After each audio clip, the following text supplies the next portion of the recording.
过去了，压过来，漂亮！哎呀，这一下应该对的，漂亮！这个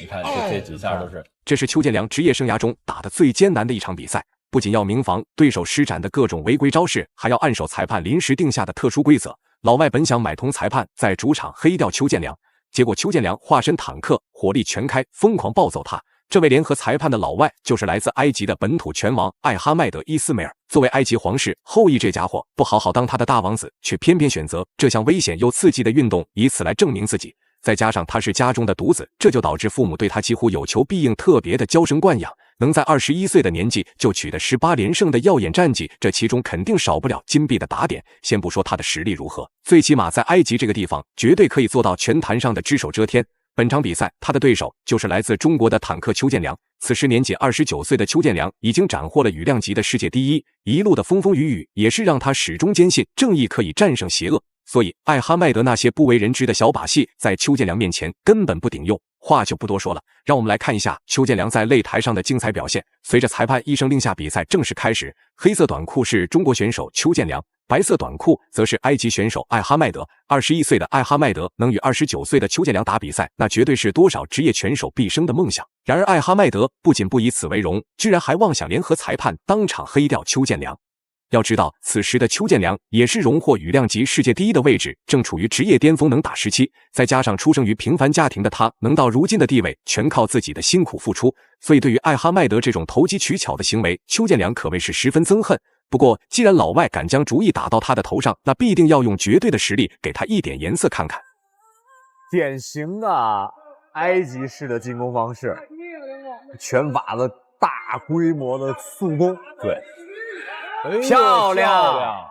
直下打上的一记扫踢。哎呦，这个真的是啊！实话说啊，邱建良这种挂腿的扫踢，并没有太多击倒过的。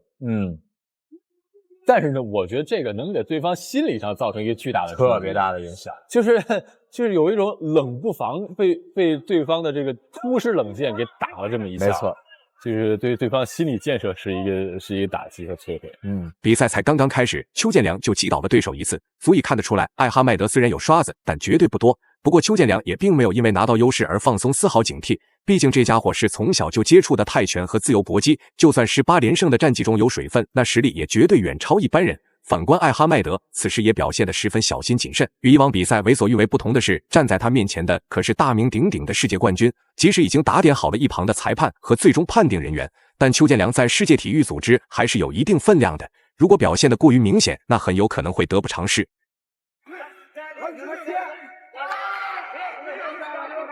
这个伊斯梅尔的爆发力还是非常不错。邱建良也要小心对方的这种进攻。对。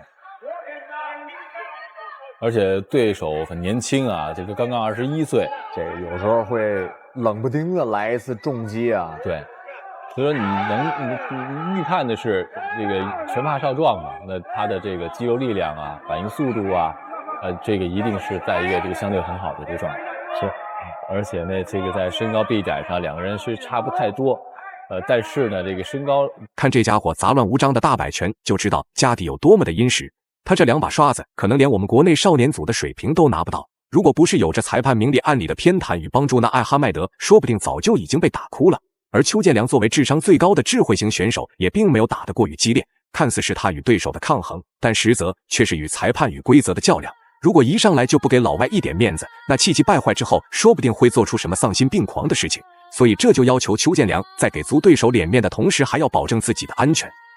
现在更多选择是直线的压制。对。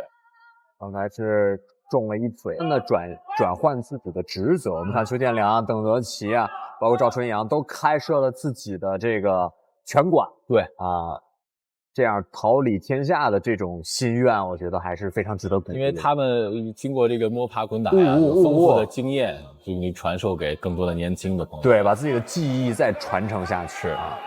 刚才这个伊斯梅尔是选择了直接蹦起来啊，在空中出拳。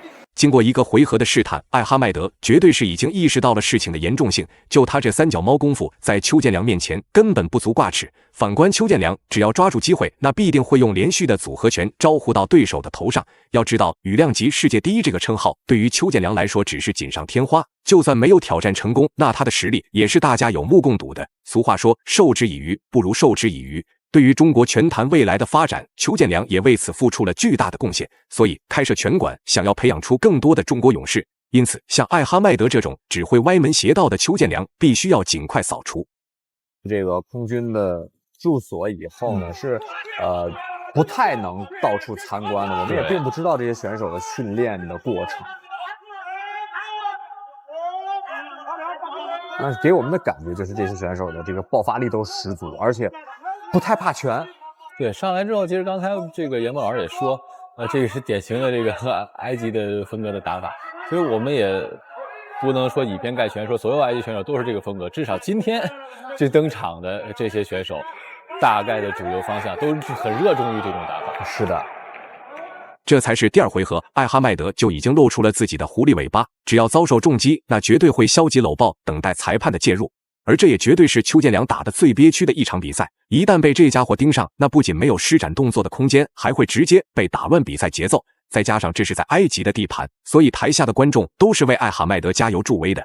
但越是艰难，邱建良必胜的信心就更加强大。艾哈迈德无论施展什么样的动作与招式，他都能在第一回合做出相应的反击，能与邱建良打得有来有回，且不落下风，也算得上是一个天才。说吧，可以这么说啊。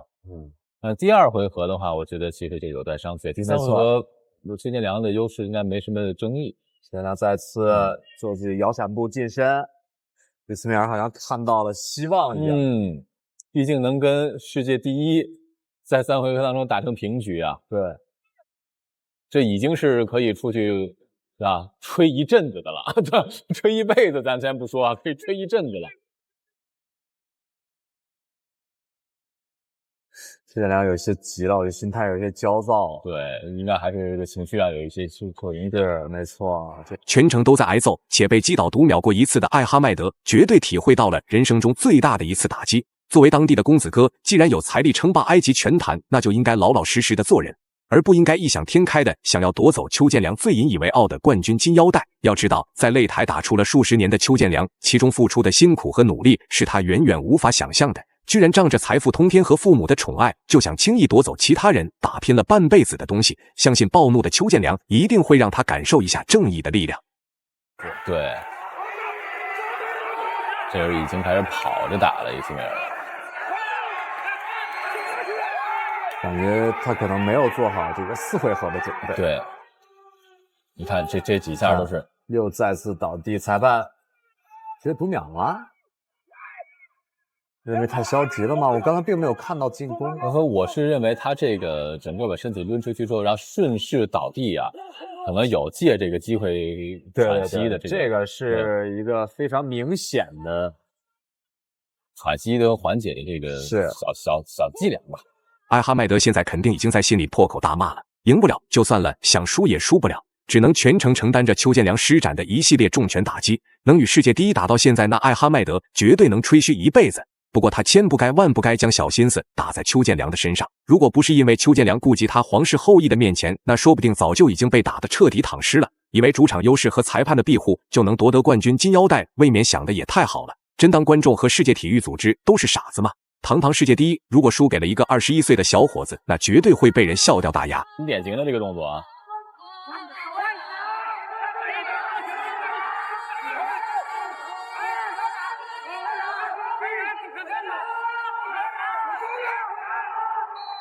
好，最终邱建良成为以巨大的点数优势拿下了比赛的胜利。以上就是本期视频的全部内容，大家觉得邱建良本场比赛的表现如何？欢迎在评论区留言讨论。